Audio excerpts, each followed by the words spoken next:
ನೋಡಿ, ಮಹದೇವಪುರದಲ್ಲಿ ಆಗಿರುವಂಥ ಗೋಲ್ಮಾಲು ಜನರ ಒಂದು ರೈಟ್ಸ್ನ ಇವರು ಕಿತ್ಕೊಂಡಿರೋ ಥರ ನಮಗೆ ಮಾಹಿತಿ ಇರೋದ್ರಿಂದನೇ ಇವತ್ತು ರಾಹುಲ್ ಗಾಂಧಿ ಅವರು ತಮ್ಮ ಕೆಲಸ ಕಾರ್ಯ ಬಿಟ್ಟು ಇವತ್ತು ಪ್ರತಿಭಟನೆಗೆ ಬಂದಿದ್ದಾರೆ. ತುಂಬ ಕಡೆ ಇದೇ ಥರ ಆಗಿದೆ. ಮತ್ತು ನಾವೇನು ಇವತ್ತು ಓಟ್ ಹಾಕ್ಲಿಕ್ಕೆ ಹೋಗ್ತೀವಿ, ಅದು ಓಟ್ಸು ಬೇರೆ ಬೇರೆ ಒಂದೇ ಮನೇಲಿ 10 ಜನ ವೋಟರ್ಸ್ ಇದ್ದರೆ 10 ಕಡೆ ಸ್ಪ್ಲಿಟ್ ಮಾಡಿ ಹಾಕಿರ್ತಾರೆ.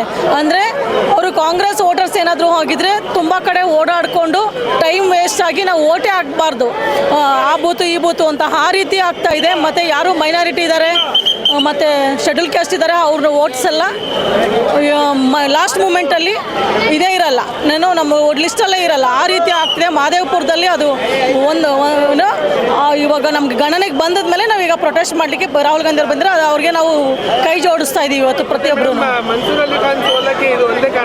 100%. ಇಲ್ಲ ಅಂದರೆ ಮಾಡ್ಲಿಕ್ಕೆ ಚಾನ್ಸೇ ಇಲ್ಲ. ಇವಾಗ ಸುಮ್ಮನೆ ಮಾಡೋದಕ್ಕೂ ಆಗಲ್ಲ. ಇವಾಗ ಚುನಾವಣಾ ಆಯೋಗಕ್ಕೆ ಅವ್ರು ಬೇಕಾದ್ರೆ ತೊಗೊಂಡೋಗಿ ಕೊಡ್ತಾರಲ್ವ, ಅವರೇನೇ ಇದನ್ನು ಚೆಕ್ ಮಾಡಲಿ, ಅವಾಗ ಗೊತ್ತಾಗುತ್ತೆ ಅವ್ರಿಗೆ. 100% ಗೆಲ್ತಿದ್ರು, ಲೀಡಿಂಗಲ್ಲಿದ್ದರು. 80,000 ಲೀಡಿಂಗಲ್ಲಿದ್ದರು. ಇದ್ದಕ್ಕಿದ್ದಂಗೆ ಅವರು ಸೋತರು ಅಂತ ಹೇಳಿದ್ರೆ ಖಂಡಿತ ಇದರಲ್ಲಿ ಗೋಲ್ಮಾಲ್ ಆಗಿದೆ ಅಂತ ನಮಗೆ ಬಂದಿದೆ ಸರ್.